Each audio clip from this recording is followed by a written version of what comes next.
Hast du dich schon immer gefragt, weshalb du nicht mehr Geld hast? Hast du dich vielleicht gefragt, dass du, obwohl du wie ein Ochse arbeitest, deine harte Leistung niemals besser entlohnt wird? Hast du dich gefragt, weshalb nur einige wenige Menschen auf der Welt alles besitzen und du rein gar nichts? Dann bleib dran, denn im folgenden Video erkläre ich dir, wie dich die Eliten von vorne bis hinten bescheißen und weshalb du vollkommen absichtlich wie in einem Hamsterrad trittst, ohne weiterzukommen. Klick also unbedingt die Infokarte und dieses Video hier und pfeif dir sofort das neueste, brandheiße und garantiert kontroverse eBird-Video rein, solange es noch online ist. Denn die Zensoren von YouTube werden es bestimmt bald löschen, denn auch sie wollen nicht, dass du den gefährlichen Inhalt des Videos zu Gesicht bekommst. Hallo Leute und herzlich willkommen auf eBird.com. Viele von euch kennen meine populären Unterhaltungsvideos, die viele Millionen Zuseher im deutschsprachigen Raum gesehen haben. Euch zu unterhalten bereitet mir großen Spaß, dennoch aber habe ich auch ernsthafte Anliegen. Es ist meine absolute Überzeugung, dass das System, in dem wir alle leben, von Grund auf vollkommen falsch und verkommen ist. Ich verabscheue dieses System mehr als alles andere und will es verändern oder zumindest dazu beitragen, es zu verändern. Es muss von Grund auf neu geformt und gestalten werden. Es läuft nämlich alles schief, was nur schief laufen kann. Meine Aufgabe ist es, euch die Fehler des Systems zu zeigen und in euch ein Umdenken zu erreichen, um das System zum Positiven zu verändern.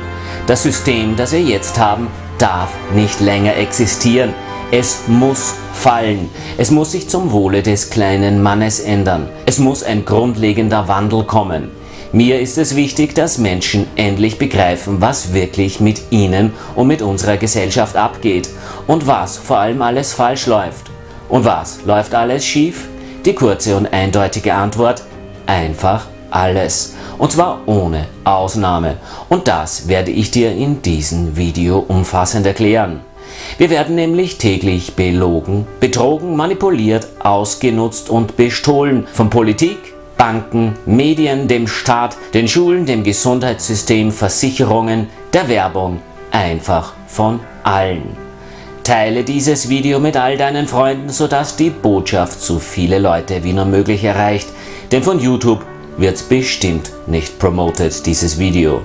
Solltest du einen eigenen YouTube-Kanal haben oder eine Website oder einen Blog, so sauge dir das Video runter, rippe es, downloade es und uploade es rauf auf deinen Kanal.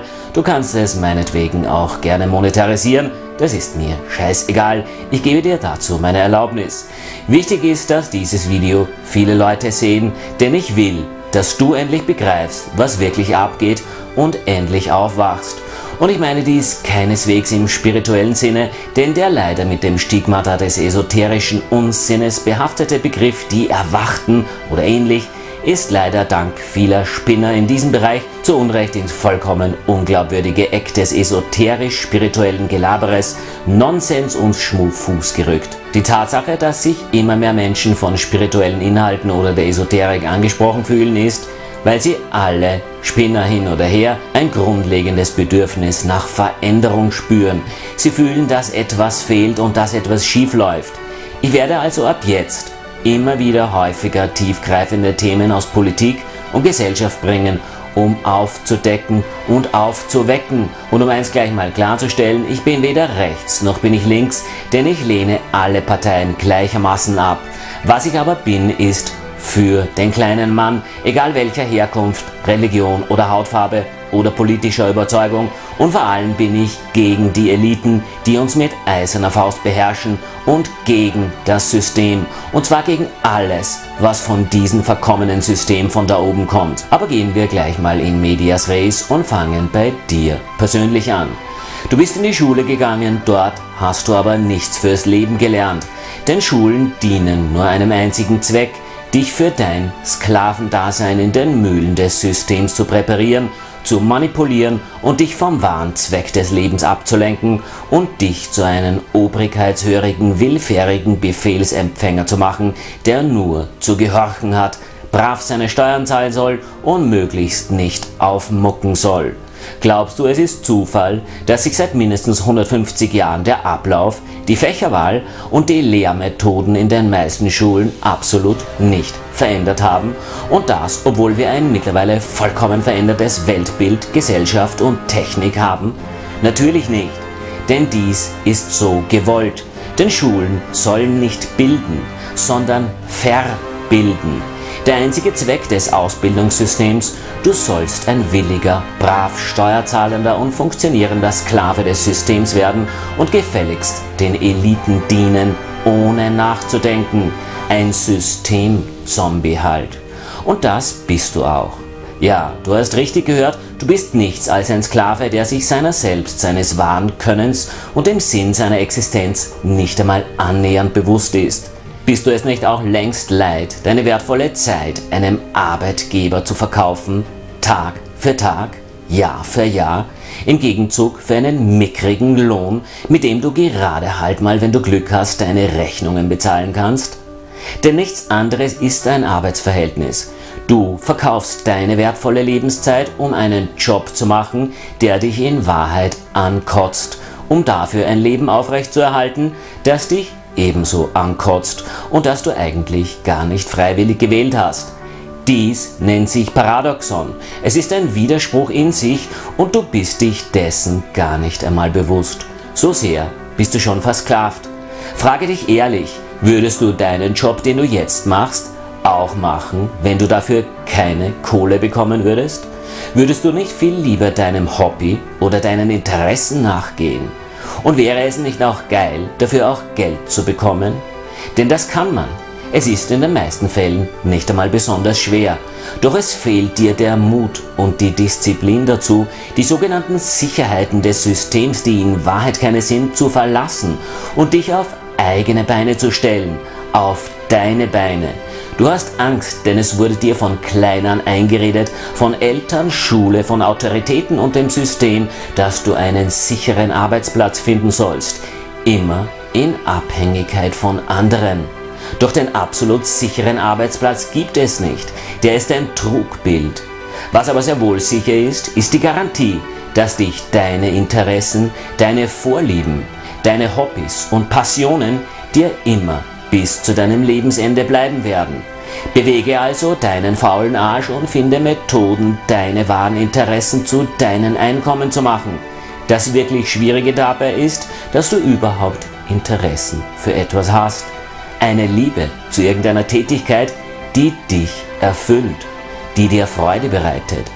Einen Weg, dieses Interesse zu monetarisieren und in bare Münze umzuwandeln, gibt es immer. Es ist heute, dank des Internets, einfacher denn je.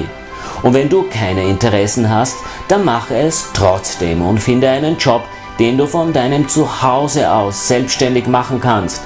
Dann bist du wenigstens in deinem vertrauten Umfeld und unabhängig. Das alleine wäre schon viel wert.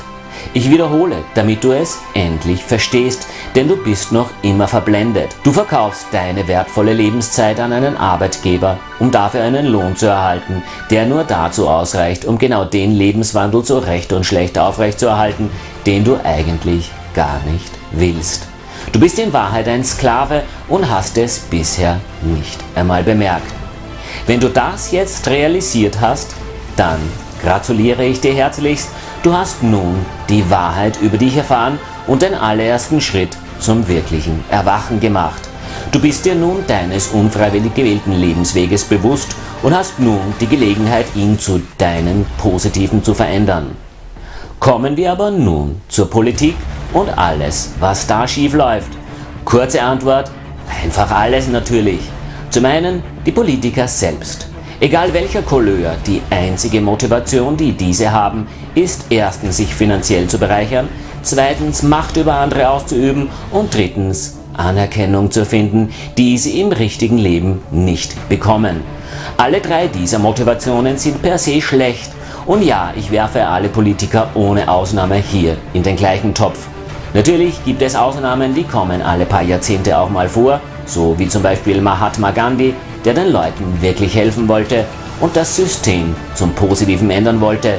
Denn das wäre der eigentliche Zweck eines Politikers, das Leben von Menschen positiver zu gestalten. Und diese politischen Ausnahmen, wie Gandhi, werden dann meistens eliminiert. Dann ist da das verkommene politische Parteiensystem. Das ist ja schon alleine vollkommen absurd. Man muss sich zwischen 2 oder 3 Farben oder Richtungen entscheiden, in einem sogenannten demokratischen Prozess, der in Wahrheit gar keiner ist. Ob links oder rechts, gut oder böse, schwarz oder weiß, süß oder sauer, das System will geradezu, dass du dich für eine Richtung entscheidest. Dies ist aber Unsinn, denn man kann abwechselnd einzelne Ideen beider Richtungen gut finden oder aber man kann gar keine dieser Richtungen gut finden. Dies ist vollkommen natürlich und normal. Was dann aber? Wen wählt man dann? Vor diesem Dilemma stehen in Wahrheit die meisten Menschen, das sieht man an der viel zu geringen Wahlbeteiligung bei allen Wahlen überall in der EU. Mehr als die Hälfte der Bevölkerung geht gar nicht einmal wählen, weil sie nicht wissen, wem sie vertrauen sollen bzw. wer ihre Interessen am besten vertritt. Das System gibt dir aber nur die Wahl zwischen 2 Seiten und damit hast du bereits verloren, denn du musst dich für das geringere Übel entscheiden.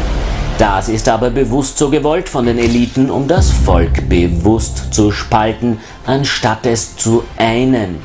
Denn das Resultat ist Gruppenbildung und damit kommt Zwietracht. Ganz nach dem Motto, wenn sich 2 streiten, dann freut sich der Dritte.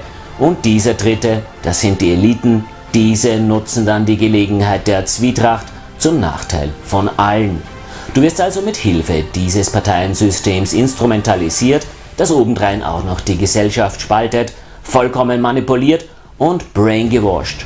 Nur so nebenbei erwähnt, wenn es dir so dermaßen an Horizont, Weitsicht und auch Einsicht fehlt, dass du dich für eine dieser Seiten entscheidest, egal ob links oder rechts, dann solltest du dein persönliches Weltbild dringendst hinterfragen, denn dein Weltbild, deine Sichtweise kommt dann nicht von dir selbst aus deinem Innersten, nicht auf deinen persönlichen Erfahrungen aufgebaut, sondern widerspiegelt lediglich ein externes Weltbild, das dir aufgedrängt wurde und du es lediglich gebetsmühlenartig wie ein dummer Papagei, ohne selbst nachzudenken, einfach nur nachplapperst. Die einfache Antwort darauf: fegt das Parteiensystem endlich vom Gesicht des Planeten und entzieht allen Politikern endlich ihre Macht und vor allem ihr Gehalt, ihren maßlos übertriebenen Lohn. Versteht mich nicht falsch, Demokratie muss weiterhin bestehen, aber nicht in der Form, wie wir sie jetzt haben.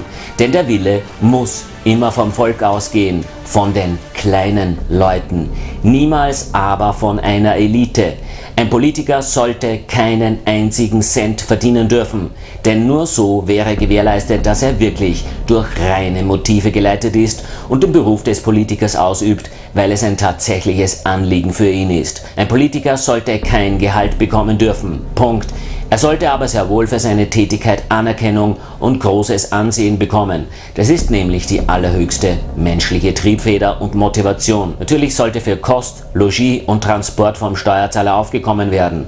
Keine Frage. Aber fette Gehälter, das ist der falsche Weg und bringt nur selbstsüchtige, egoistische Parvenus an die Macht, selbstverliebte Emporkömmlinge, die sich mehr durch Selbstdarstellung und Machtgeilheit auszeichnen, als durch Volksverbundenheit und den Wunsch, dem kleinen Mann wirklich zu helfen. Und dann auch noch fürs quasi Nichtstun 8.400 € im Monat abkassieren. Dieser Lohn für einen einfachen Abgeordneten im EU-Parlament ist in Wahrheit eine Ohrfeige für jeden einer echten Tätigkeit nachgehenden Steuerzahler. Ja, du hast richtig gehört, das Mindestgehalt für einen einfachen Politiker im EU-Parlament beträgt 8.400 € im Monat, nicht im Jahr. Und das ist obendrein nur das Grundgehalt, denn da kommen dann noch die Zulagen dazu und die sind die wahre Butter am Brot. Und damit kommen wir zu meinem Lieblingsverein unter Anführungszeichen, der Missgeburt EU. Wenn ich mir die Systemmedien durchlese, kommt mir bei den sogenannten intellektuellen Medien und Journalisten, die ihre tägliche EU-Propaganda verbreiten, wie ein Bauer, der gerade seine Dünge auf den Feldern versprüht, jedes Mal das Speiben. Kurz gesagt, jeder, der mit noch so raffinierten und für keinen nachvollziehbaren und überprüfbaren wirtschaftlichen Daten und Argumenten daherkommt, wie gut nicht die EU für uns alle ist und wie schlecht es uns in Wahrheit gehen würde, wenn wir nicht dabei wären, dem werfe ich übelste Manipulation und gefährliche Lügen vor.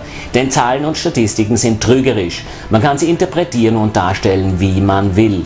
Doch nutzt doch mal euren Hausverstand, Leute, und überlegt, wie viel alles gekostet hat, bevor der Euro eingeführt wurde und wie teuer jetzt alles ist.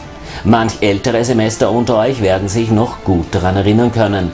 Einfache Frage: Ist dein Gehalt, dein Sklavenlohn, im selben Ausmaß gestiegen, so wie das die Lebenserhaltungskosten und die Preise sind? Nein, ist er das nicht? Dann hast du deine Antwort schon gefunden. Und dennoch behaupten die sogenannten Experten, die Schreiberlinge und Systemhuren wie der Wolf im Schafspelz mit der gefährlichen Stimme vorgegaukelter systemkonformer Vernunft, die EU ist ja so toll, der Euro so geil, und ihr glaubt das auch noch, obwohl ihr es insgeheim wisst, ihr spürt es instinktiv, dass dem nicht so ist, dass genau das Gegenteil der Fall ist und der Euro und die EU nichts als Nachteile für uns kleine Leute bringen. Die Vorteile, die genießen nur die Eliten. Der absurde Regulierungswahn, der jeglichen gesunden Hausverstand widerspricht, die Zinsmanipulationen durch wahllose elektronische Vervielfältigungen des Euros durch die Zentralbank, Bevorzugung ausschließlich multinationaler, globalistischer und die Natur zerstörender und parasitärer Großkonzerne, die Aufrechterhaltung eines künstlichen, vollkommen verkommenen Systems, das von selbst und ohne Ausbeutung aller kleinen Leute nicht einmal ansatzweise lebensfähig wäre, das nur noch existiert dank deiner Hilfe, weil du so dermaßen braingewashed bist, dass dir dieser Wahnsinn gar nicht auffällt. Der undurchschaubare Dickicht totaler Plutokratie, gesteuert durch eine kleine Anzahl von ausbeutender Oligarchen. Das vollkommene Untergehen des einzelnen Individuums in einen durch Regulierungswut und Bevormundung gesteuerten Verwaltungsapparat. Es ist nur gut für die da oben, für Eliten, niemals aber für den kleinen Mann, niemals. Es dient ausschließlich der Bereicherung von international tätigen Firmen, die wiederum ihre Vermögen nur durch Ausbeutung vieler kleiner Leute und dem unbarmherzigen Ausschalten jeglicher kleinerer Konkurrenz machen können. Ein so großer Verwaltungsapparat wie die EU kann nicht gut für ein einzelnes Individuum sein, nicht in 1000 Jahren, nicht einmal ansatzweise, niemals. Solche Strukturen dienen, wie gesagt, nur großen Banken und großen Konzernen. Kleine Händler, kleine Landwirte, Klein- und Mittelbetriebe, Angestellte oder selbstständige Erwerbstätige, und das ist die Masse der Bevölkerung, leiden unter dem Monster EU. Wann geht das endlich in eure Köpfe rein und wann fangt ihr endlich an zu handeln? Profitieren tun nur die Großen, jene, die euch versklaven wollen, jene, die dank eurem Leid wie die Maden im Speck aus dem Vollen schöpfen können. Daher sage ich mit Genuss, diese Missgeburt, die sich Euro oder EU schimpft, ist eine unnötige Last für uns alle und sie hindert uns, kleine Leute, nur daran, im Leben wirklich weiterzukommen und zu profitieren. Eine Gesellschaft kann von Natur aus langfristig nur in kleineren Verbänden funktionieren und prosperieren. Denn nur so ist die Förderung des Einzelnen, des Individuums mit allen seinen Schwächen und Stärken gewährleistet. Nur so schafft man eine gesellschaftliche und wirtschaftliche Balance zwischen allen und allem. Das ist ein Naturgesetz. Kapiert das doch endlich mal und schaltet eure Schädel endlich ein, euren Hausverstand. Der Mensch kann sich nicht über die Natur stellen. Jeder, der das Gegenteil behauptet, ist vollkommen verblendet, fehlgeleitet und von den Massenmedien bis ins letzte Detail manipuliert. Schaut euch doch mal die Geschichte der Menschheit an. Jedes Imperium ohne Ausnahme ging schließlich unter. Und verabschiedet euch endlich von der Volksmär, dass man mit harter Arbeit zu Reichtum gelangen kann. Dieser Spruch ist eine Zumutung für jeden vernünftig denkenden Menschen. Großer Reichtum entsteht nur und ausschließlich durch Ausbeutung vieler kleiner Leute. Und einige wenige kassieren dann die wirklich fette Kohle ab. Wehrt euch endlich gegen dieses System und leistet endlich passiven Widerstand. Und wie macht ihr dies am besten? Ihr fängt an, Widerstand in euren Köpfen zu leisten, indem ihr euch wehrt, die Lügen des Systems zu glauben. Das alles für euer Leben zu akzeptieren. Gestalte mit deinem positiven Widerstand eine bessere Gesellschaft mit, die das bisherige System endlich zu Grabe trägt. Der Widerstand beginnt mit deinem Erwachen, in deinem Kopf, in deinem Leben. Wie also könnte dieser passive Widerstand bei dir persönlich aussehen? Suche eine Beschäftigung, die es dir ermöglicht, selbstständig Einkommen zu erwirtschaften. Wähle deine Interessen, dein Hobby als deinen Beruf. Arbeite von deinem Zuhause aus. Für dich, nicht für andere. Mach das, was dir am meisten Spaß bereitet, zu deinem Beruf, zu deinem finanziellen Einkommen. Lehre deinen Kindern dieses Wissen, unterstütze sie auf der Suche nach einer Tätigkeit, die ihnen Spaß macht und die sie zu ihrem Beruf umwandeln können. Es heißt ja nicht umsonst Beruf. Es ist also eine Berufung, die dir Spaß machen sollte. Es heißt nicht Arbeit, es ist ein Beruf. Die Wahrheit liegt schon in diesem Wort. Lehrt euren Kindern mehr Spiritualität. Diese ist enorm wichtig und in unserer heutigen technisierten Gesellschaft vollkommen verschwunden, ins Lächerliche gezogen worden, ja förmlich tabuisiert worden. Dabei ist es so wichtig, einen Glauben zu haben, der uns Kraft und Motivation gibt. Glaubt mir, dies alles geht, ihr müsst nur die Disziplin und den Mut dazu haben. Befreit euch von den Sklaventreiberjobs, die ihr täglich macht und sucht nach eurer wahren Bestimmung im Leben, das, was euch wirklich weiterbringt und euch Freude bereitet und unabhängig macht und verdient damit euren Lebensunterhalt. Wählt keine Großparteien mehr, denn sie dienen nur dem Erhalt des Status quo, den keiner mehr will und der schlecht für uns alle ist, für die Natur, für unsere zukünftigen Generationen. Unterstützt keine Großkonzerne mehr, sondern kauft bewusst ein. Unterstütze kleine Händler aus deiner Region, kaufe keine Produkte mehr von Großkonzernen. Und ja, dies geht, und zwar auch mit wenig Geld. Positiv hebe ich hier hervor, dass gerade Aldi bzw. Hofer immer Produkte und Nahrungsmittel aus regionaler Produktion aus deinem Umfeld anbietet, zu einem günstigen Preis. Du kannst also auch mit kleiner Geldbörse regionale Unternehmen unterstützen. Du musst dir nur die Mühe machen, das Kleingedruckte auf der Verpackung zu lesen. Dann weißt du schon, woher das Produkt kommt. Gehe bewusst durch den Supermarkt. Guck dir an, was in den Produkten drinnen ist, woher sie kommen und vor allem, was du dir da eigentlich reinpfeifst. Verdient es überhaupt den Namen Nahrungsmittel oder ist so viel Chemie drinnen, dass man das Kleingedruckte der Verpackung nicht mal mehr davon unterscheiden kann, ob es sich dabei um das chemische Rezept eines Farblackes oder der eines echten Lebensmittels handelt. Lese, wenn überhaupt, die Massenmedien mit großer Vorsicht. Erinnere dich immer, dass dies alle ohne Ausnahme erfolgsorientierte Unternehmen sind, die Geld verdienen müssen und wollen. Erinnere dich, dass sogenannte Journalisten fast ausnahmslos nicht der Wahrheit verschrieben sind, sondern in allererster Linie einer meist politischen Agenda oder einer Ideologie folgen, die der des Verlages entspricht, einem bestimmten Narrativ folgend, den Interessen einer Elite dienend, aber bestimmt nicht deinen persönlichen Interessen.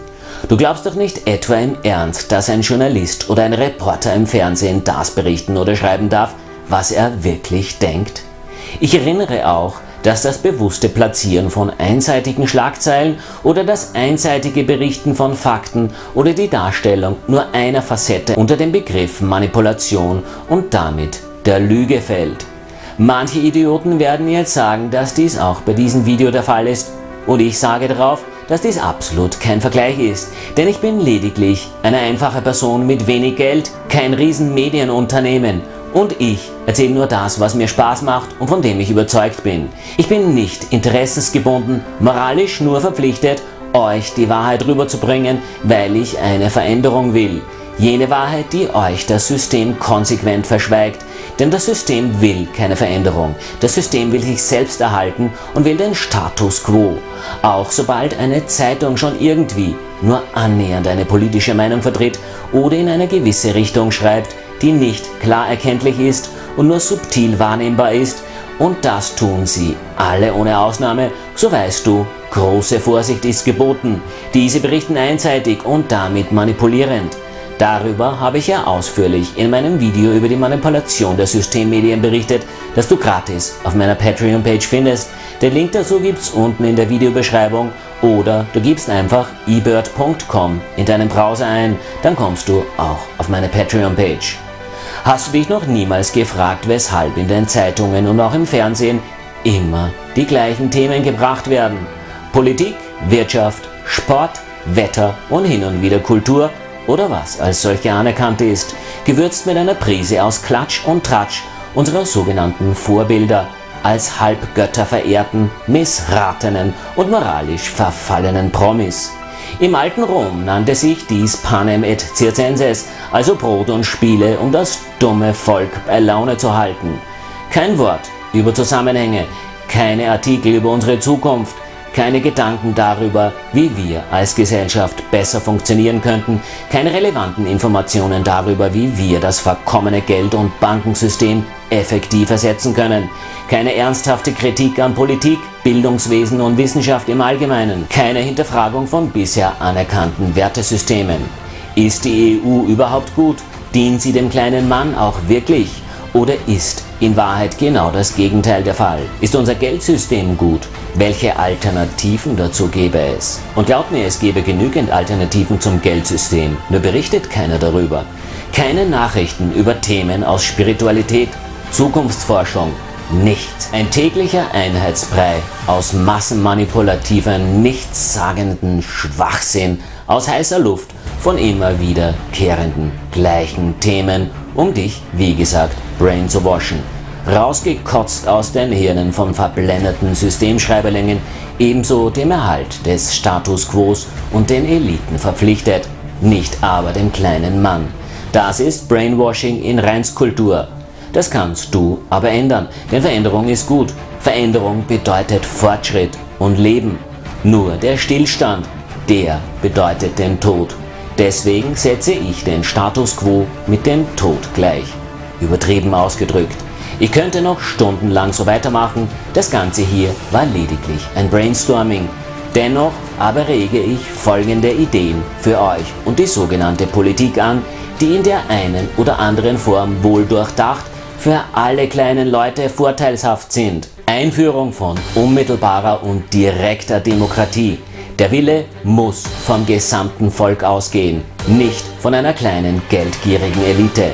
Abschaffung aller politischen Parteien und unmittelbare Einbindung der Bevölkerung per verpflichtender und regelmäßiger und direkter demokratischer Wahl, ähnlich wie in der Schweiz.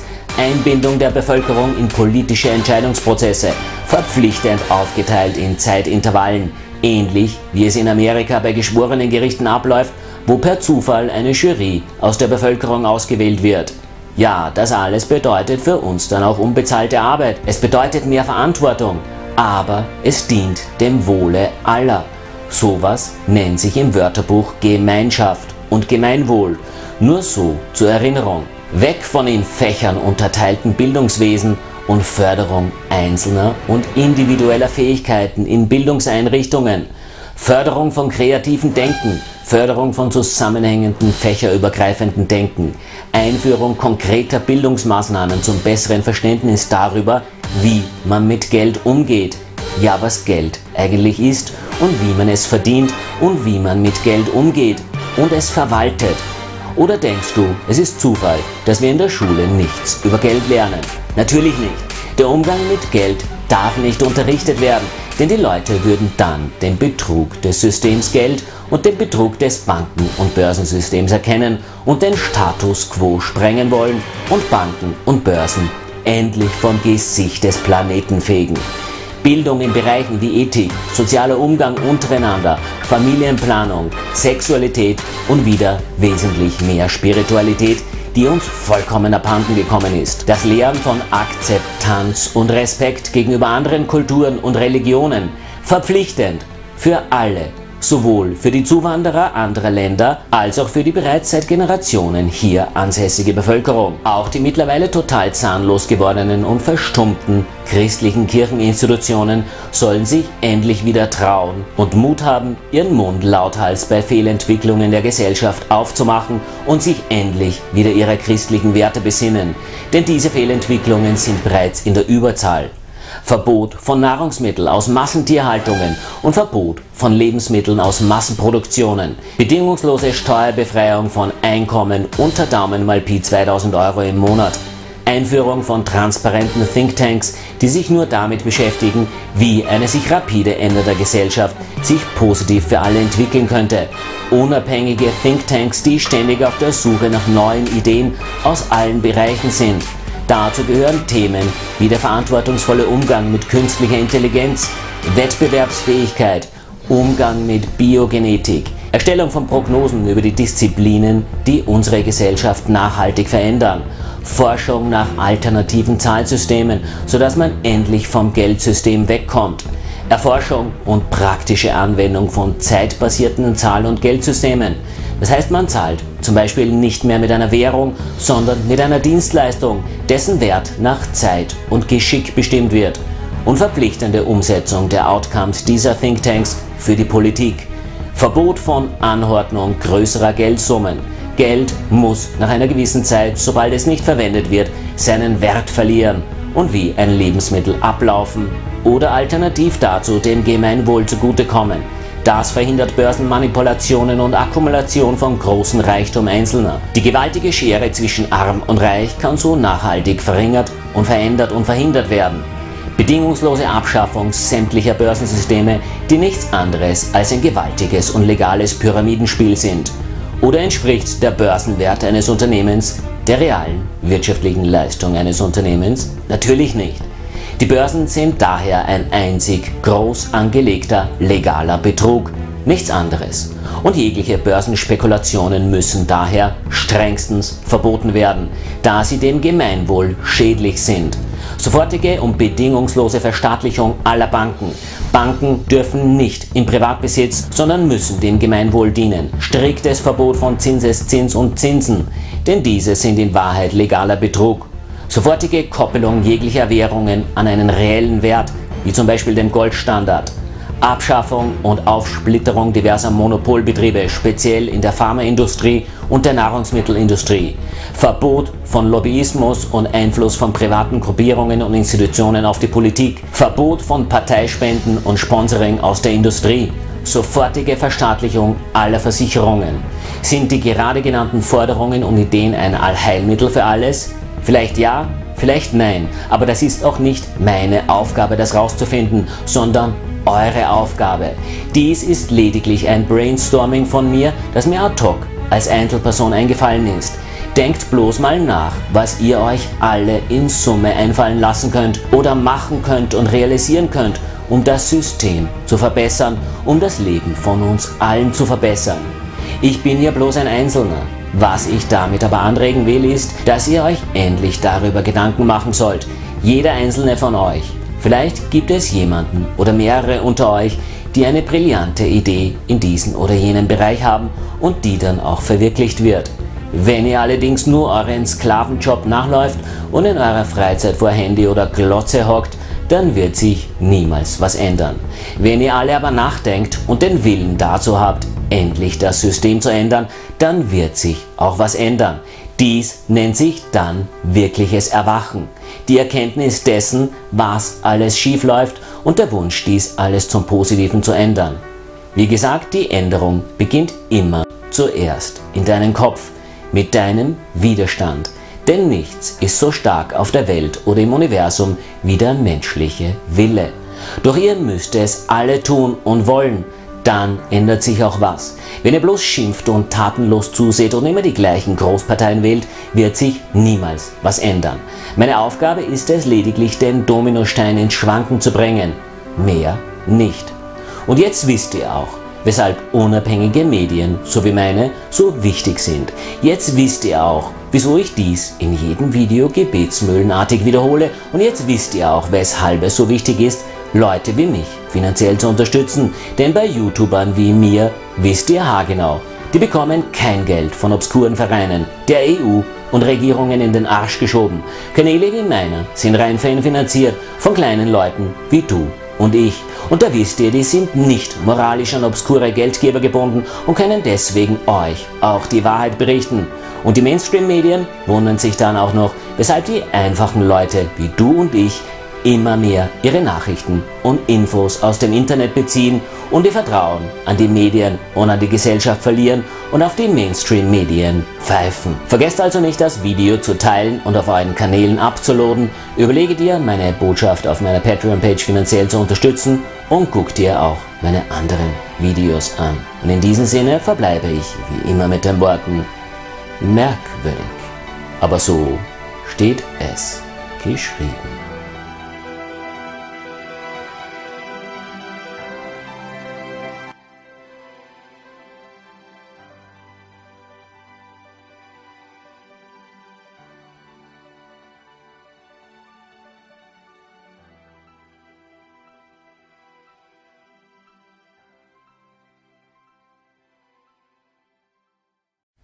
Hallo Leute und herzlich willkommen auf eBird.com. Dieses Video dient dazu, dich aufzuklären und dich zu bilden von Dingen, die du wahrscheinlich noch nie zuvor gehört hast. Doch obwohl die Infos in diesem Video einfachst aufgearbeitet sind, reicht ein so kurzes Video natürlich nicht, komplexe Dinge wie das Banken- und Geldsystem, die Flüchtlingsthematik, die Genderpolitik oder dem scheinbaren Konflikt zwischen Christentum und Islam ausreichend zu erklären. Die Informationen in diesem Video werden dich unter Umständen sehr verstören, sie werden dich auch verärgern. Manchmal werde ich sehr vulgäre Ausdrücke verwenden, ich mache dies aus purer Absicht, als Stilmittel, sodass dir die Bedeutung der Worte gerade wegen vulgärster Sprache in dein Gehirn gehämmert wird. Wenn du rechts bist, wirst du dich über mich ärgern, denn du bekommst dein Fett ab, und wenn du links bist, wirst du dich ebenso über mich und den Inhalt ärgern, denn du bekommst ebenso dein Fett ab. Dennoch aber sind alle Infos im Video nicht unbedingt meine persönliche Meinung, sie sind reine, beinharte Fakten, ob dir diese Infos nun schmecken oder nicht. Lass dir also deine Wut nicht bei mir aus, denn ich bin nur Überbringer dieser Botschaft. Lass dir die Wut bei den Verantwortlichen, bei Politikern und den Medien aus. Ich habe wie immer versucht, nämlich, soweit das geht, keine Seite zu beziehen, sondern beleuchte die Themen im Grunde vollkommen wertfrei, vor allem aber aus einer menschlichen Perspektive und vor allem mit naturgegebenen Hausverstand betrachtet und nicht aus einer rechten oder einer linken politischen Sichtweise. Sinn und Zweck dieses Videos ist es, euch aufzuklären, wer der wahre Feind von euch ist. Sinn und Zweck ist es, euch zu vereinen, anstatt zu spalten, aufzuklären, anstatt zu hetzen, egal ob du Christ oder Moslem, rechts oder links bist. Und Sinn ist es vor allem, euch zu zeigen, was die wahre Problematik ist, nämlich die Eliten da ganz oben. Wenn ihr das wisst, dann könnt ihr euch besser einen und die da oben vom Gesicht des Planeten fegen und die Eliten, die euch mit eiserner Faust beherrschen, endlich zum Teufel jagen. Deswegen werde ich dir jetzt mal erklären, ganz einfach auf Grundschulniveau, was Geld eigentlich ist und wirklich ist. Denn so kurios das klingt, du weißt gar nicht, was Geld wirklich ist, denn es wurde dir mit Absicht nicht in der Schule beigebracht. Mit Absicht, damit du das hinterhältige Spiel der Eliten nicht durchschaust, ja nicht mal ansatzweise hinterfragen kannst. Denn das Geldsystem, das wir überall auf der Welt haben und vor allem das Zinssystem der Banken, die unsere wahren Machthaber sind, wird wie ein Kartenhaus zusammenbrechen. Es ist nicht mal die Frage, ob es zusammenbricht, sondern lediglich, wann es zusammenbricht. Weshalb? Das werde ich dir jetzt so erklären, dass es auch der letzte Depp kapiert.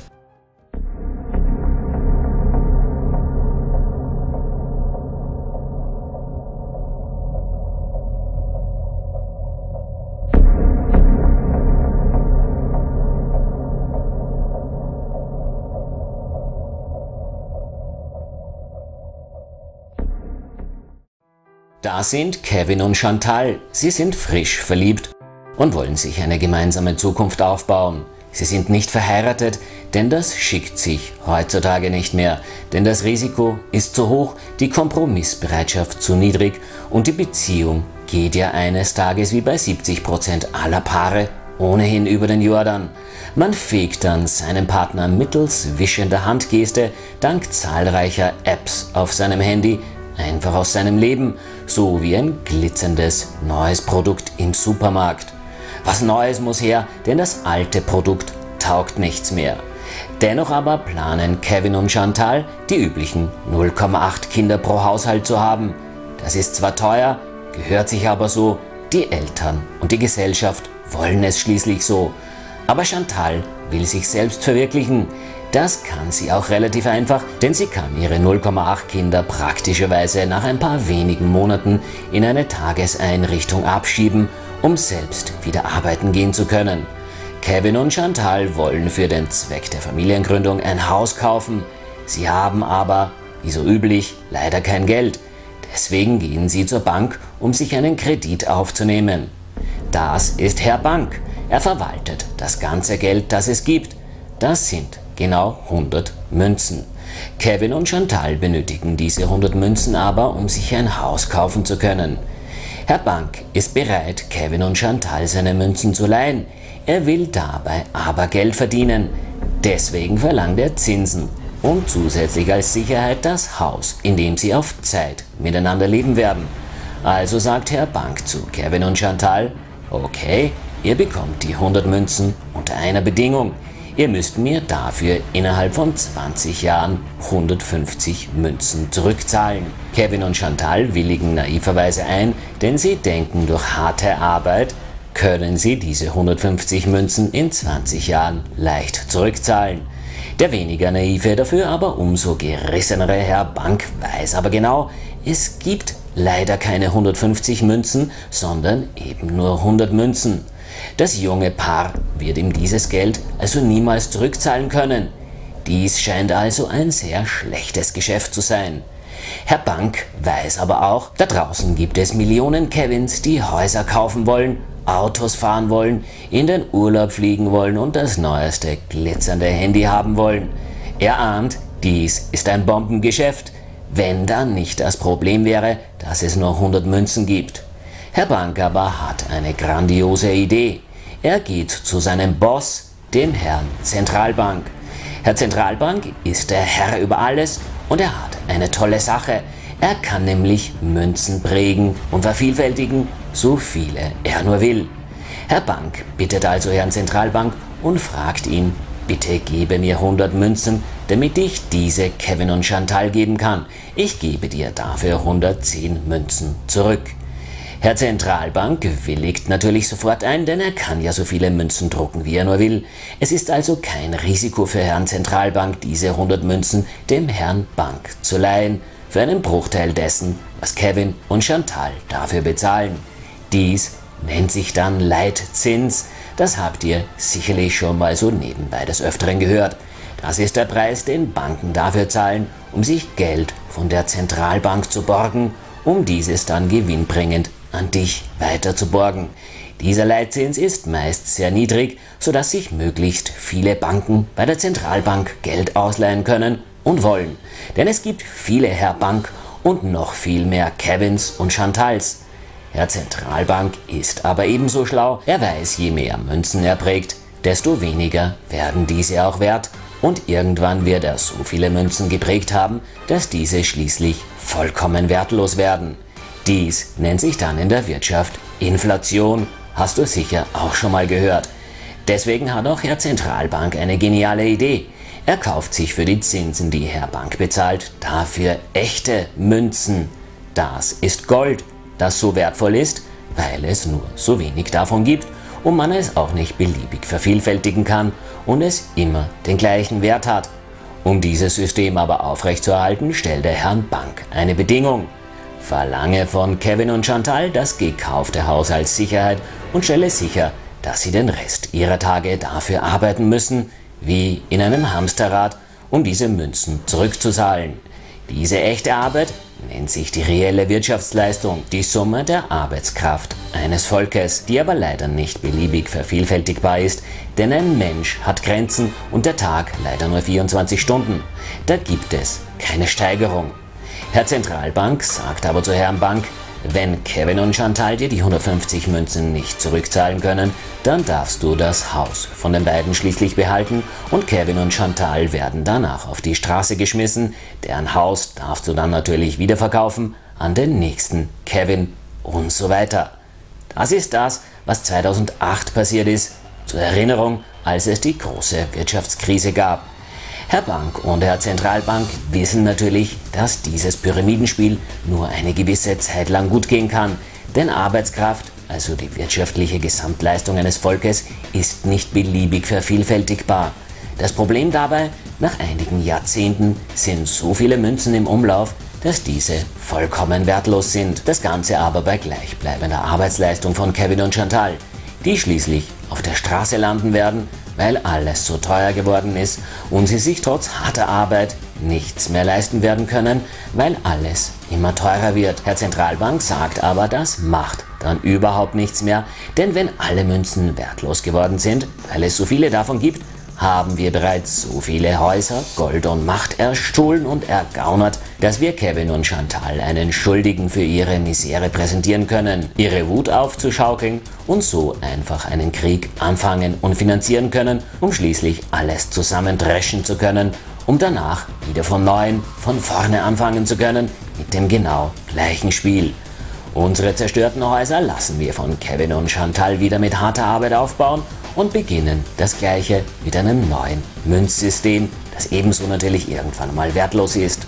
Auf diese Art und Weise dreht sich das Hamsterrad auf immer und ewig, bis uns irgendwann mal alles gehört, die gesamte Welt. Wie ihr seht, ist Cash, also Geldscheine oder Münzen, im Grunde nachhaltig gesehen vollkommen wertlos. Sie sind das Material nicht mal wert, aus dem sie gemacht sind.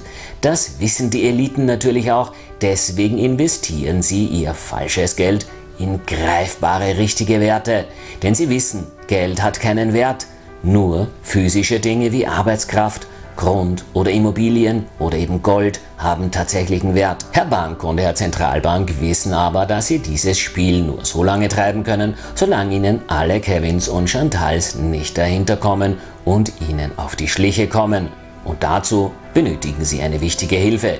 Sie gehen also zu Herrn Politiker und erklären ihm die Situation mit dem Versprechen, ihm viele Münzen dafür zu zahlen, wenn er alles daran setzt, dass Kevin und Chantal die Wahrheit über dieses kriminelle Pyramidenspiel niemals durchschauen.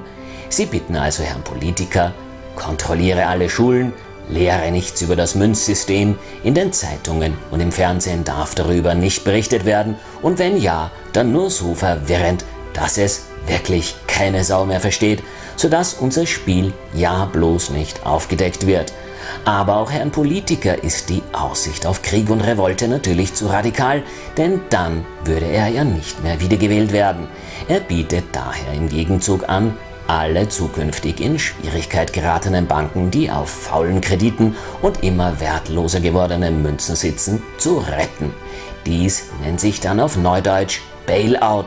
Hast du auch sicher schon mal irgendwo gehört, nicht wahr? Zahlungsunfähige Banken werden also vom Steuerzahler gerettet und bekommen druckfrisches Geld, um dann genauso weitermachen zu können, so wie gerade erwähnt 2008 während der großen Wirtschaftskrise passiert.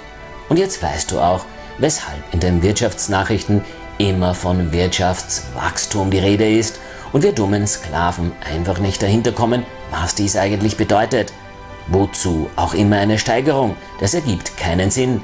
Irgendwann muss man ja auch schließlich mit seinen Einnahmen zufrieden sein, oder?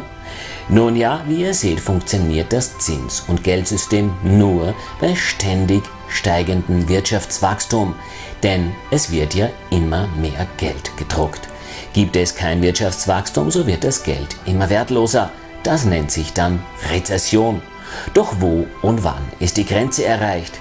Irgendwann gibt es kein Wachstum mehr, ist ja logisch, denn alles ist begrenzt. Was aber dann? Aber da ist natürlich die Gier, die die Eliten antreibt, die Gier nach mehr und noch mehr. Die Gier ist eine der niederträchtigsten menschlichen Begierden, denn sie multipliziert alles Schlechte im Menschen. Sie unterdrückt förmlich die guten Eigenschaften eines jeden Menschen. Und jetzt wisst ihr auch, weshalb die römisch-katholische Kirche irgendwann mal im dunklen Mittelalter, als offenbar der Hausverstand noch benutzt wurde, das Zinssystem verboten hat.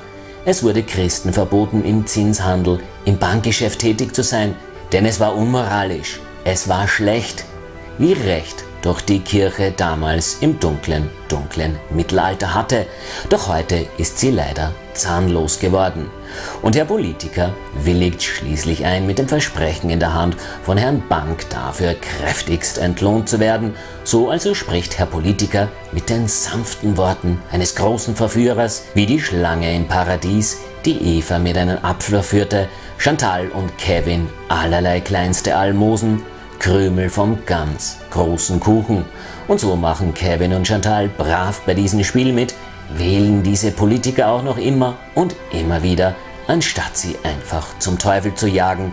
Ganz einfach, weil ihnen niemals die Wahrheit erzählt wurde und sie regelmäßig ein kleines Bröselchen vom Kuchen abbekommen.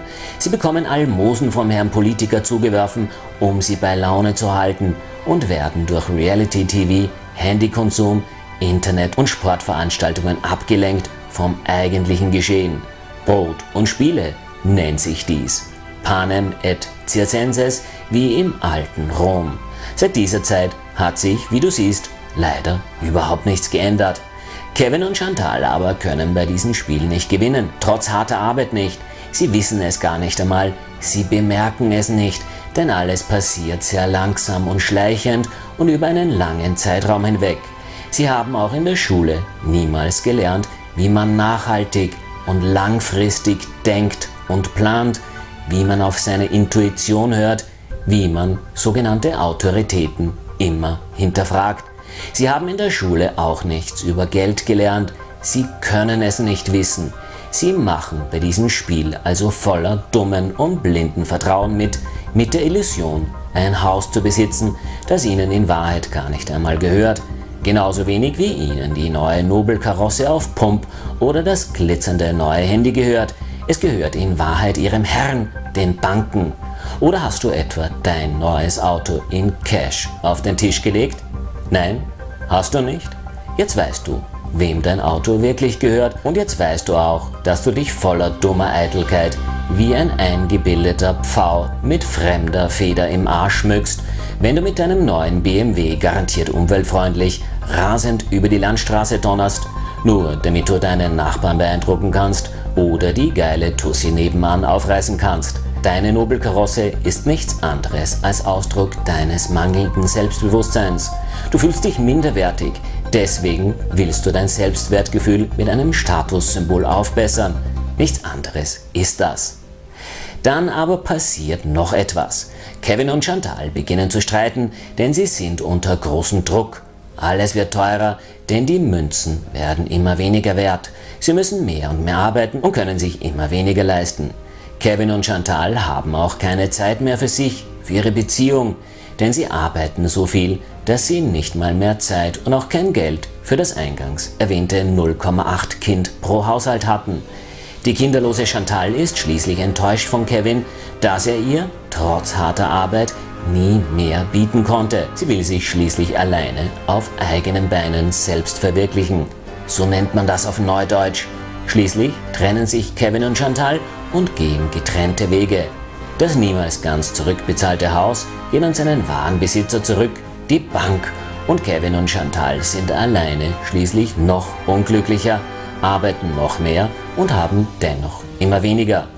Doch irgendwann werden sie beide alt und gehen schließlich kinderlos in die Rente und sollen nun ihre vom Herrn Politiker versprochene Almose, die Pension oder Rente ausbezahlt bekommen.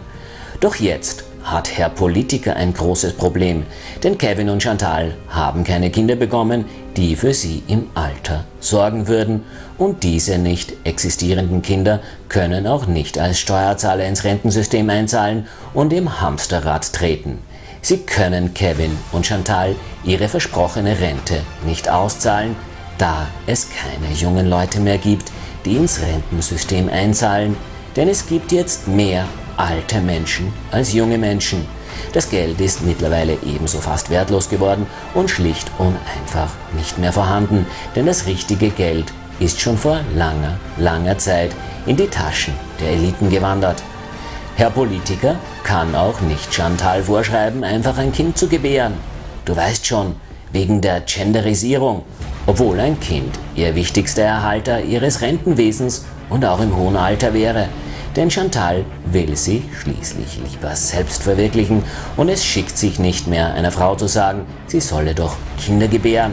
Das gilt als böse, das gilt als sexistisch, das gilt paradoxerweise als chauvinistisch, obwohl es die Natur so vorgesehen hat. Dies wäre ein Skandal in unserer heutigen alles gleichmachenden Gendergesellschaft. Man würde dem Herrn Politiker vollkommen unberechtigt natürlich mit der Nazi-Keule kommen, ihn als rechts beschimpfen, ihn Sexisten rufen, vollkommen zu Unrecht natürlich, wenn man mal wirklich nachdenkt und seinen gottgegebenen Hausverstand einsetzt. Aber so ist es nun mal halt in unserer heutigen Zeit, denn die Menschen denken nicht mehr nach. Sie haben vergessen, dass man sich nicht über die Natur stellen kann und wenn man es dennoch tut, alles mal irgendwann mal anfängt, so richtig zu krachen.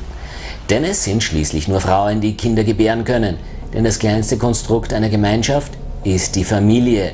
Funktioniert diese nicht mehr oder ist diese Basis oder Säule einer jeden Gesellschaft einfach nicht mehr vorhanden, so kracht nicht nur das Renten- und Pensionssystem, sondern einfach alles in sich zusammen. Nicht schnell, aber langsam, in Zeitlupe.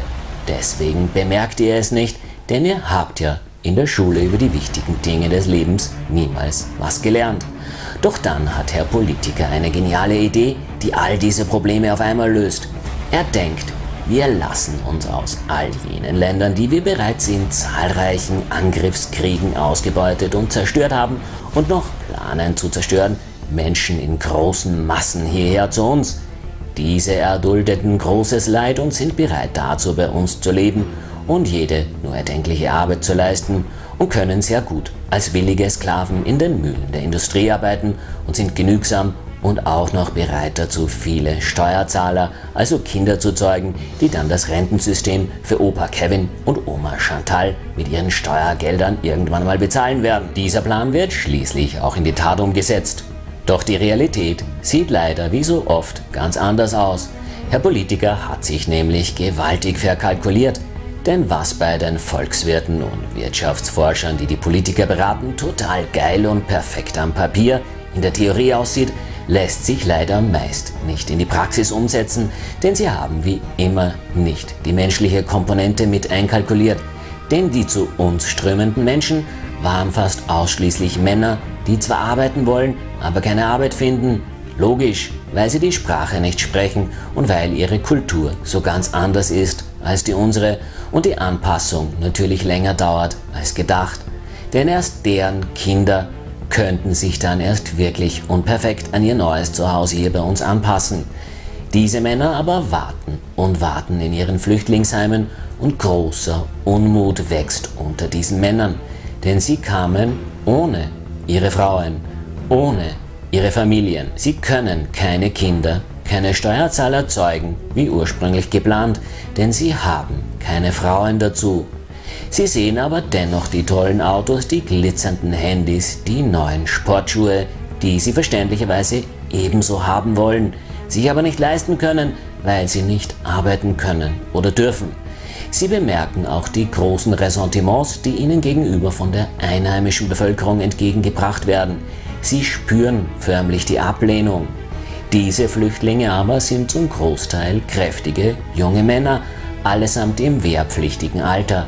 Der Testosteronspiegel und die Unzufriedenheit steigt und die Spannungen zwischen den Neuankömmlingen und der bereits ansässigen Bevölkerung wächst und das Problem ist, anstatt gelöst zu werden, noch größer geworden. Nur so ganz nebenbei, wenn 2 Millionen Menschen ankommen, davon ca. 70–80% Männer, viele davon ohne jegliche bei uns anerkannte Schulbildung, viele davon ohne europäischen Werten aufgewachsen, viele davon wahrscheinlich auch total demoralisiert, weil ihre Länder eben vom Amerikaner, vom Westen, mutwillig einfach so zerstört worden sind. Ich schmeiße natürlich nicht alle in einen Topf, das ist ja logisch, und bleibe wie immer realistisch und frage euch, glaubt ihr, da gibt es keine unter denen, deren Moralvorstellungen nicht mehr vorhanden sind und die sich ihren Hormonstau, ihren Testosteronspiegel auf andere Art und Weise abbauen wollen? Ganz banal gefragt, und entschuldigt bitte jetzt die vulgäre Ausdrucksweise, aber die ist notwendig, damit euch die Problematik ins Gehirn gehämmert wird. Wen bitte sollen denn diese kräftigen jungen Männer ficken, wenn sie ohne ihre Frauen gekommen sind? Meint ihr, die holen sich all die Jahre, die sie ohne Frauen sind, gegenseitig in ihren Flüchtlingsheimen einen runter? Seid ihr, sind die Politiker wirklich so dermaßen naiv und glauben, diese Männer haben keine menschlichen Triebe und Bedürfnisse, die sie nirgendwo abbauen können? Glaubt ihr echt, Männer halten es so viele Jahre ohne Sex aus? Wenn du das glaubst oder voraussetzt, hast du null Ahnung über die menschliche Natur. Haben diese Männer Geld, damit sie in den Puff gehen können? Wahrscheinlich eher nicht. Und wo glaubst du jetzt, werden einige dieser Männer, nicht alle natürlich, ihren Hormonstau abbauen? Denkst du, dass die einheimischen Frauen bereit dazu sind, ihre Beine für die vielen kräftigen Jungmänner zu spreizen? Natürlich nicht, denn diese Männer haben keine Kohle. Ja, jetzt gaffst du, was? Die Wahrheit, die du hören wolltest, tut leider weh. Spar dir also dein dummes Dislike unter dem Video. Wenn du die Wahrheit nicht verträgst, hast du auf meinem Kanal sowieso nichts verloren. Die Politik hat dies leider nicht durchdacht, so wie sie das meiste nicht langfristig durchdenkt. Es wurde nie und wird nie über Tabuthemen gesprochen. Sex ist nach wie vor tabuisiert. Es wird der Kopf in gewohnter Vogel-Strauß-Manier einfach in den Sand gesteckt, weil es peinlich ist, darüber zu reden, weil es nicht dem Narrativ entspricht, weil es eventuell sexistisch ist. Das aber ist ein Fehler, denn es wird zu immer mehr Übergriffen kommen, zu Vergewaltigungen und zu noch Schlimmerem, wenn das Problem nicht baldigst gelöst wird. Dies liegt einfach in der Natur der Sache. Und wenn du glaubst, hier sind nur Frauen davon betroffen, so irrst du. Denn auch Pädophilie ist leider keine Ausnahme. Sie ist gängiger, als du denkst. Denn auch dieses Problem ist von der Wissenschaft, von der Politik nicht gelöst worden. Ja, sie versuchen nicht einmal das Problem zu lösen. Typisch halt, so wie bei allem. Natürlich schmeiße ich hier nicht alle Flüchtlinge in einen Topf, natürlich will ich keine Angst schüren und natürlich wird dieses beim Großteil der Neuangekommenen auch nicht der Fall sein. Ist ja wohl logisch, aber zu glauben, dass die Kriminalitätsrate genau wegen diesem menschlichen Trieb nicht steigen wird, der ist ein Dummkopf und vollkommen naiv. Leider aber berichten die Medien manipulativ wie immer nicht darüber, oder wenn sie darüber berichten, tun sie es vollkommen falsch, weil sie euch nicht die Wahrheit sagen trauen. Denn leider landen nun mal nur schlechte Nachrichten immer an erster Stelle, beziehungsweise wird leider durch ein paar schlechte Nachrichten immer gleich verallgemeinert. Wenn 100 Flüchtlinge vergewaltigen, so heißt das natürlich nicht, dass die restlichen 1,9 Millionen dies auch tun oder dass dies Europäer prinzipiell nicht machen würden. Dies war übrigens für die Erbsenzähler unter euch nur eine Beispielzahl. Den großen Fehler, den die Medien begehen, ist, nicht auf die Ängste und Sorgen der Einheimischen zu hören und sie aufzuklären. Den großen Fehler, die rechte Politiker machen, ist, die ganze Sache maßlos zu übertreiben, und den großen Fehler, den linke Politiker machen, ist, die Sache vollkommen zu beschwichtigen. Beide Seiten aber haben nicht recht, denn auch wenn die Sorgen übertrieben oder teils nicht gerechtfertigt sind, weil es Panikmache ist oder einfach nur durch Hetze entstanden ist, hätten Politiker dennoch die Pflicht, darauf ausführlichst einzugehen, um mit sofortigen Lösungen zu kommen. Wenn einheimische Europäer Angst haben, dass ihre sogenannte christliche Kultur, die sie in Wahrheit schon lange gar nicht mehr praktizieren und keine mehr ist, durch den Islam ersetzt wird, so hätten Politiker und Medien hier die Pflicht, auf diese Ängste einzugehen. Sie müssten ihnen lediglich die Wahrheit sagen. Aber dabei müssten sie eben auch ihre großen Fehler eingestehen. Sie müssten erklären, Leute, die Ängste sind großteils unbegründet. Denn in der gesamten EU leben 511 Millionen Menschen, aber nur 2,3 Millionen Menschen davon sind Flüchtlinge. Das ist nicht mal 1%.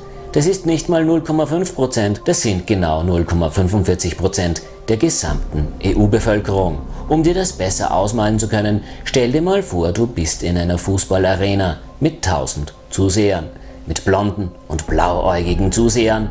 Sorry, aber diesen Seitenhieb habe ich mir nicht verkneifen können. Dann sind von diesen 1000 blonden Hühnern genau 4,5 dunkelhäutige, braune Menschen dabei. Das muss schon ziemlich weh in den Augen tun, nicht wahr?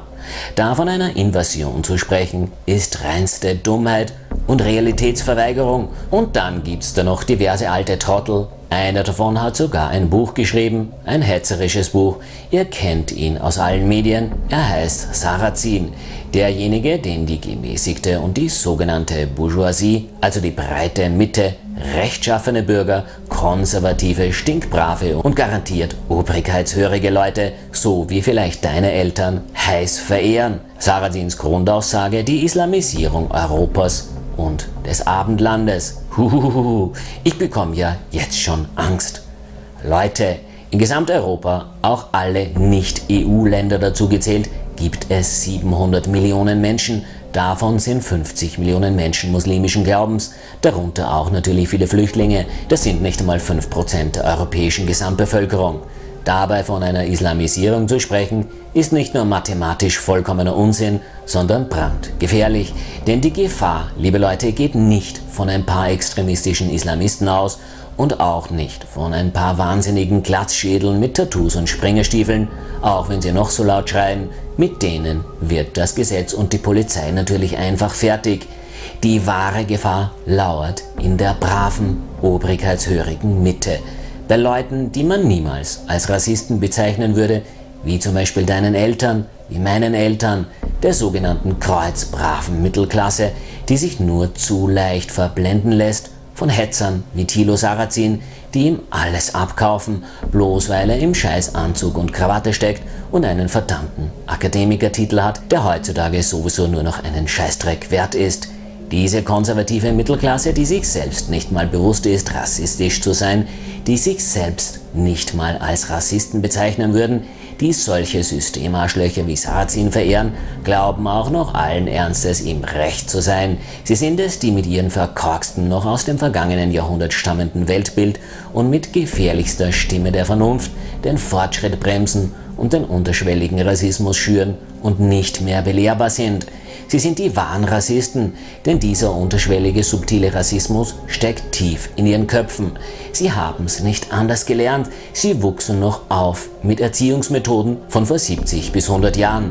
Wenn zum Beispiel die Großmutter meiner Kinder vor ihnen nur so nebenbei Afrikaner als Neger bezeichnet und sich dabei nicht mal etwas denkt, und diese Sprachweise ist im Volk natürlich noch immer gang und gäbe, ist ja klar, dann schreie ich sie zu Recht vor meinen Kindern zusammen. Man kann keinen Menschen wegen seiner Äußerlichkeiten brandmarken, das ist übelster Rassismus. Oder kommst du auch auf die Idee, jemanden mit roten, mit braunen oder mit blonden Haaren zu brandmarken? Schau mal, ein Rothaariger, guck mal, einer mit grünen Augen, sieh mal, der hat braune Haare, Wahnsinn! Das ist genauso absurd, wie jemanden mit dunklerer Hautfarbe in eine Lade zu stecken. Das Gleiche gilt auch für islamische Mitbürger und das Gleiche gilt auch für Flüchtlinge, von wo immer sie auch herkommen. Nicht, dass dies meine persönliche Meinung wäre, sondern nur so rein hypothetisch gefragt. Vielleicht ist eine Islamisierung Europas gar nicht mal so schlecht. Vielleicht würden wir dann alle wieder zu Sinnen kommen, nur so ganz nebenbei gefragt. Weshalb gilt eigentlich eine Islamisierung als negativ? Ist dein türkischer Nachbar etwa unglücklich? Geht's deinen libanesischen Arbeitskollegen wirklich dreckig? Der Islam hat sich in Familienwerten als verlässlicher, als stärker erwiesen. Im Islam gibt's noch einen Familienzusammenhalt, im Islam gibt's überhaupt noch Familien, im Islam werden noch Kinder geboren. Trifft dies auch aufs Christentum zu? Nein, tut es nicht. Die christliche Kirche hat nämlich in Wahrheit Hochverrat an Familienwerten begangen, indem sie seit den 1960er Jahren die klassische Familienplanung, die Familienwerte, ohne die eine Gesellschaft gar nicht langfristig überlegen kann, sukzessive verraten und ist nicht für die Wichtigkeit dieser Familienwerte eingestanden. Und jetzt haben wir das beginnende Resultat. Eine sinkende Geburtenrate, mit der unser Pensions- und Rentensystem gar nicht aufrechterhalten werden kann. Das Christentum ist schwach geworden, es hat sich selbst aufgegeben, es hat selbst zu ihrem eigenen, sehr wahrscheinlich kommenden Untergang beigetragen. Ganz so, wie es in der Natur eben üblich ist, der Stärkere überlebt. Doch wie wir aus der Geschichte wissen, gehen alle großen Reiche und Kulturen schließlich einmal unter. Und zwar dann, wenn Dekadenz, Überheblichkeit und zu großer Wohlstand einsetzt. Und das sehen wir gerade hier und jetzt im Abendland. Wenn du mir nicht glaubst, dann schlag einfach ein beliebiges Geschichtsbuch auf. Der große Fehler der Politik also war, alle Flüchtlinge, anstatt sie überall verpflichtend und gleichmäßig aufzuteilen, in große Städte, in Ballungsräume, in Flüchtlingsheime und somit in Ghettos geschickt zu haben. Diese weckt natürlich dann den Eindruck, dass es hier eine Masseninvasion gibt, eine große Ansammlung an Menschen, die fremd aussehen, eine Invasion, die in Wahrheit gar keine ist, wären alle nur gleichmäßig aufgeteilt worden. Und außerdem meint ihr tatsächlich, der Großteil der Muslime unterscheidet sich in signifikanter Weise vom Großteil der sogenannten Christen? Meint ihr, Muslime predigen täglich auf der Straße den Koran und rennen jeden Sonntag in die Moschee? Natürlich nicht, denn Menschen sind sich leider oder Gott sei Dank alle auf der Welt ähnlicher als du denkst. Deswegen sollte es kein Problem sein, Gemeinsamkeiten zwischen den Kulturen zu finden und keine Gräben. Die Politiker müssten den Menschen erzählen, weshalb die Flüchtlinge überhaupt anfangs zu uns kamen, nämlich weil der Amerikaner und der Westen ihre Länder in illegalen Angriffskriegen zerstört haben, um an deren Erdöl zu gelangen, nur damit du deine scheiß geleaste Nobelkarre, die dir nicht mal gehört, mit billigstem Benzin tanken kannst. Die Politiker erzählen aber den Leuten nicht die Wahrheit, denn sie wollen den wahren Übeltäter, dem Amerikaner, nicht vor den Kopf stoßen. Diese Flüchtlinge gehen nicht mehr weg, sie bleiben und es werden immer mehr werden. Wird dadurch auch die Kriminalstatistik in manchen Bereichen steigern? Ja, natürlich, ist ja wohl logisch. Sind deswegen alle Flüchtlinge kriminell? Nein, natürlich nicht. Ist ja eigentlich auch vollkommen logisch. Soll die Politik auf die Ängste der breiten Mittelklasse eingehen? Ja, natürlich, sie muss sogar, um Intoleranz gleich im Keim zu ersticken. Sie tun es aber nicht, denn sie sagen dir nicht die Wahrheit, denn sie haben Angst um ihre Pfründe. Und es muss auch dringend Kriminalprävention betrieben werden, denn man kann nicht erwarten, dass die ankommenden oder bereits anwesenden Flüchtlinge europäische Moralvorstellungen haben. So naiv darf man natürlich nicht sein, denn wenn Europäische Meiden mit einem Dekolleté rumlaufen, das man von Titten bis zum Euter sieht, dann ist dies nun mal eine Provokation für viele Kulturen. Das heißt jetzt nicht, dass Frauen sich deswegen mit ihrer Kleidung anpassen müssten. Natürlich nicht. Es heißt aber auch, dass die Belästigungen steigen werden, ob dir das nun passt oder nicht. Deswegen muss sofort mit einer Kriminalprävention und mit Aufklärung begonnen werden. Was also ist daher die einzige und auch relativ einfache Lösung für dieses Problem? Sie wird vielen von euch leider nicht schmecken. Es ist nämlich die Familienzusammenführung dieser Flüchtlinge. Ihre Frauen und Kinder müssen schleunigst nachkommen und zwar so schnell als möglich und möglichst unbürokratisch per Gesetz sofort durchzuführen. Denn abschieben kann man diese Menschen nicht. Das geht weder praktisch noch aufgrund der Gesetzeslage. Das geht nicht mal theoretisch und moralisch schon gar nicht. Es widerspricht christlichen Werten, es widerspricht muslimischen Werten, es widerspricht Werten aller Glaubensrichtungen. Aber Moment mal, du hast ja gar keinen Glauben mehr.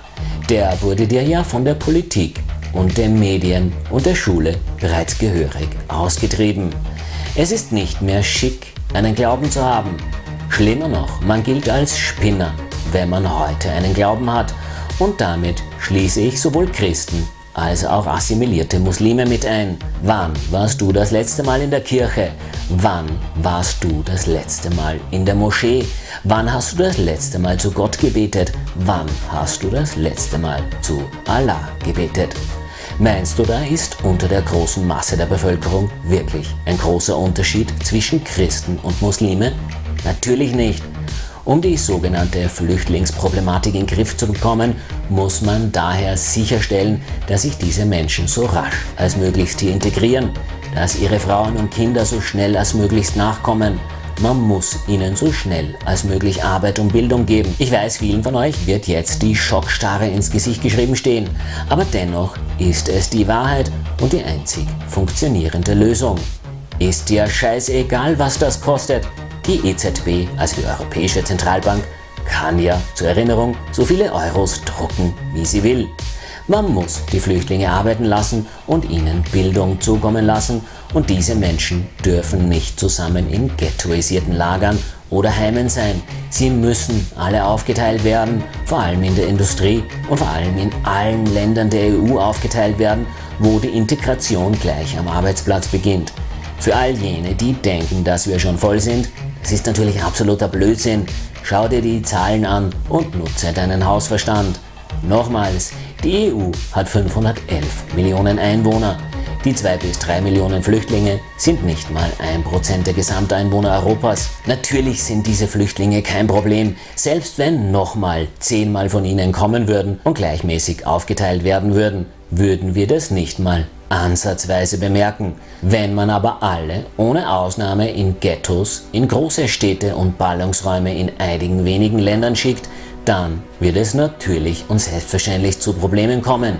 Die Politik hat hier grandios versagt.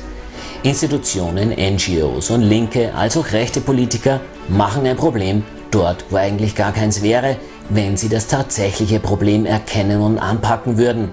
Man kann nicht einige hunderttausende junge Männer in Ghettos wegsperren und diese jahrelang ohne Frauen, ohne Arbeit, ohne Bildung und Beschäftigung unter sich lassen. Das ist absoluter Wahnsinn. Da darf es einen nicht wundern, wenn der Unmut sowohl bei den Flüchtlingen als auch in der Bevölkerung teils berechtigt natürlich steigt. Man sollte auch nicht mehr tatenlos zusehen wie der Amerikaner. Das wahre Übel der Welt ungestraft die Welt ausbeutet und auf Belieben einfach andere Länder angreift. Und ein Kriegspräsident wie Barack Obama?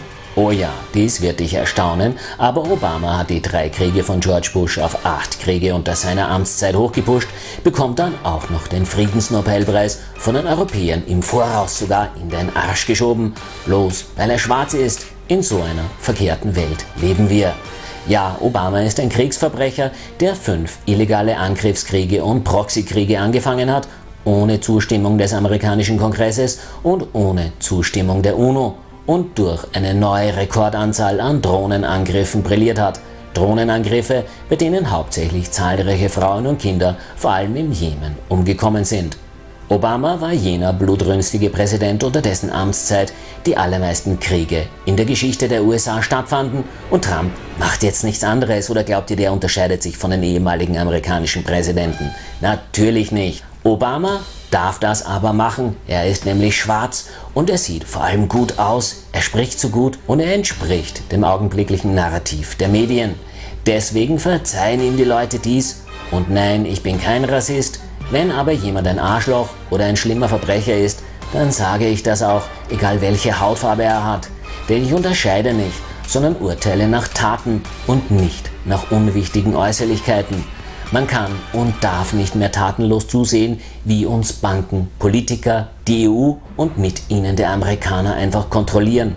Denn inmitten all diesem Chaos stehen alle kleinen Leute, die nicht wissen, was mit ihnen passiert, und den Schuldigen ganz woanders suchen. Denn die unfähigen Medien berichten ihnen nicht die Wahrheit. Sie erkennen nicht die Ursachen und die wahren Gründe für das wirkliche Problem. Sie sprechen die Grundproblematik nicht an. Sie berichten einseitig und daher manipulativ, rechts wie links.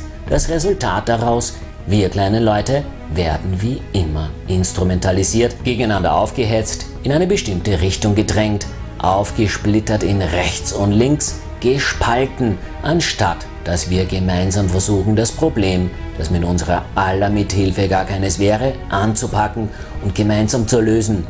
Wir werden abgelenkt vom wahren Problem, denn der wahre Grund, das ursprüngliche Problem, das sind die Eliten, die sich über diese Situation freuen, denn sie profitieren davon. Das wird uns kleinen Leuten, Flüchtlingen wie Einheimischen, gleichermaßen verschwiegen. Die sich ständig steigernde müssende Wirtschaftsleistung, das Mehr und noch mehr von allem, die Gier, die Banken, der brutale Amerikaner mit seiner verbrecherischen Hegemonialpolitik, die Zentralbanken und deren wahlloses Vervielfältigen von in Wahrheit nicht existierendem Geld, das ist das wahre Problem. Nicht die paar Flüchtlinge, die zu uns kommen, auch wenn manche unter ihnen auch nur ihre wirtschaftliche Situation verbessern wollen. Ja und? Wieso denn nicht? Ist das in etwa ein Verbrechen? Der Wunsch, dass es einem persönlich finanziell besser geht? Wer gibt dir das verdammte Recht, bloß weil du hier geboren wurdest und nicht in Burkina Faso? Wer gibt dir das Recht, dieses europäische Land für dich alleine zu beanspruchen? keine Sau. Du hast kein universelles Recht darauf, absolut keines, bloß weil du es dem Zufall zu verdanken hast, dass du hier geboren wurdest und nicht in Burkina Faso. Komm gefälligst von deinem bornierten hohen Ross runter. Ich habe in meinem Leben in vielen verschiedenen Ländern gelebt und gearbeitet, in Übersee. Ich habe genügend Einblick und vor allem Weitblick, Empathie, Erfahrung und Horizont, um behaupten zu können, dass das eingebildete Recht auf ein bestimmtes Land, bloß weil du dort geboren wurdest, gar kein Recht sein sollte, es gar keines ist. Es ist absoluter Unsinn und Wahnsinn, reine Dummheit, Arroganz und Borniertheit. Nochmals, auch wenn du eine ganz andere Meinung hast als in diesem Video vorgeschlagen, das wahre Problem ist die Zusammenarbeit und die Kontrolle der Banken, Zentralbanken, Systeminstitutionen und der Politik. Hier müssen rechts und links zusammenkommen und den gemeinsamen Feind erkennen und bekämpfen, um ihn schließlich zum Teufel zu jagen. Das Problem ist nicht der kleine Mann, nicht der Linke, nicht der Rechte, nicht der Einheimische und nicht der Flüchtling. Das Problem sind die da oben. Das wahllose Anzetteln von illegalen Angriffskriegen des Amerikaners in Ländern, die niemals zuvor nur annähernd eine Bedrohung für den sogenannten Westen waren. Illegale Angriffskriege, weil diese Länder das Pech hatten, auf Unmengen an Erdöl zu sitzen, damit du deinen scheiß Mercedes billigst tanken kannst. Das eigentliche Problem sind die da oben. Der Westen mit seiner verkommenen Moral, Welt- und Wirtschaftseinstellung, nicht die Flüchtlinge, die aus ihren von Amerikanern zerstörten Heimatländern gekommen sind und jetzt endlich Hoffnung auf einen Neuanfang haben. Nicht der kleine Mann, der alles erdulden muss. Ja, nicht einmal die extremen Linken sind das Problem, nicht einmal die extremen Rechten sind das Problem. Sie sind lediglich ein Symptom des ursprünglichen Problems, das uns seit langem plagt und uns kontinuierlich verschwiegen wird. Denn es wurde dir nie die Wahrheit erzählt. Und jetzt wisst ihr, wieso Banken und vor allem Parteien, egal welcher Couleur, vom Gesicht der Erde gefegt gehören. Und jetzt wisst ihr, weshalb Gesellschaften nur in kleinen, überschaubaren Rahmen prosperieren können, niemals aber in gigantomanischen Kunstkonstruktionen wie der EU. Und jetzt wisst ihr, weshalb unabhängige Medien so wie meine so wichtig sind, weil sie euch die Wahrheit erzählen. Und jetzt wisst ihr, wieso mein Kanal als nicht werbefreundlich gilt und wieso es so wichtig ist, dies auch zu unterstützen. Und jetzt, da es dir wie Schuppen von Augen fiel, weil ich dir die Wahrheit erzählt habe und dich aus deiner kleinen, beschränkten, aber komfortablen Blase geholt habe, meinst du, sowas trauen sich auch die Mainstream-Medien berichten? Natürlich nicht, denn sie haben Angst vor dem Shitstorm der Genderisierer. Sie haben Angst, ihre Werbegelder zu verlieren. Und jetzt weißt du, wie wichtig es ist, dass ich dich aus deiner Blase raushole. Jetzt weißt du, wie wichtig es ist, unabhängige Medien wie meine finanziell zu unterstützen. Denn von YouTube darf ich hier bei so einem Video sicherlich keine Werbeeinnahmen erwarten. Denn YouTube promotet nicht die Wahrheit. Sie gehören nämlich ebenso zum Establishment wie die Eliten. Sie promoten nur Katzenvideos und Dumpfbacken-YouTuber, die ihren nichtssagenden geistigen Müll aus ihren hohlen Köpfen in Zeitraffer rauskotzen. Panem et circenses halt, und ihr findet das auch noch traurigerweise geil. Wie im alten Rom halt. Ja, ich weiß, die einfache Allegorie mit Kevin und Chantal hat kleinere Fehler, lässt einiges aus und die Wirklichkeit ist natürlich wesentlich komplexer und vielschichtiger. Aber um das geht es gar nicht. Verliert euch bitte nicht in Details und in Erbsenzählerei, denn es geht um das große Ganze, das ihr sonst überseht. Ich habe mit meiner Allegorie nur das System mit einfachsten Worten erklärt, sodass du es endlich verstehst, damit du das dreckige Spiel durchschauen kannst und damit das Ganze bei dir auch wirklich sitzt. Klick jetzt auf den Link in der Infokarte und sehe dir den ersten Teil dieses Videos an oder besuch meine Patreon-Page, wo du weitere Videos über Wissen findest, das dir bestimmt nicht in der Schule gelernt wurde. Du lernst zum Beispiel dort, wie du mit der Macht deines Unterbewusstseins eine Selbsthypnose durchführst, um deine Wünsche und Begierden, wie zum Beispiel den Gewicht abnehmen, dem Rauchen aufhören oder mehr Erfolg in deinem Leben ganz einfach erfüllen kannst. Und in diesem Sinne bedanke ich mich für deine Aufmerksamkeit und freue mich, dich bald wieder auf meinen Kanälen begrüßen zu dürfen.